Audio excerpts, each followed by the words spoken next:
আমরা সবাই কি জানি যে একজন মাকে তার সন্তান জন্ম দিতে ঠিক কতটা কষ্ট সহ্য করতে হয়? বিশেষ করে যারা বাচ্চাটার বাবা হয় তারা কি জানেন? মায়ের দুধ কি দিয়ে তৈরি হয় বলুন তো?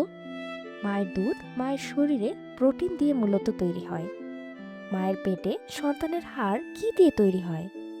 মায়ের হাড়ের ক্যালসিয়াম দিয়ে সন্তানের হাড় তৈরি হয়।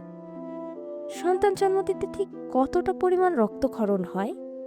নর্মাল ডেলিভারিতে 500 মিলি ও সি সেকশনে 1 লিটার পরিমাণ রক্তক্ষরণ হয়। নর্মাল ডেলিভারিতে কতটা কষ্ট সহ্য করতে হয় মায়েদের? পাঁজরের হাড় ভেঙে যাওয়ার মতো ব্যথা সহ্য করতে হয়।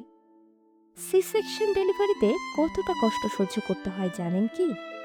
পেটের 7টি লেয়ার কেটে সন্তান জন্ম দেওয়া হয়। এরপরেও আরও কত না কষ্ট সহ্য করতে হয় মাদের। ঠিকভাবে খাওয়া যায় না, ঘুম হয় না, চুল পড়া বেড়ে যায়, মুড সুইং হয়, এরকম আরও কত না জটিলতা একজন মাকে ফেস করতে হয়। তাই আমরা সকলেই আসুন মাদের প্রতি যত্নশীল হই। আর সকল হাজবেন্ডদের বলছি, ওয়াইফদের অবহেলার নজরে না দেখে তাদের খেয়াল রাখুন, ভালোবাসুন। কারণ আপনিও একজন মার জন্য পৃথিবীতে এসেছেন।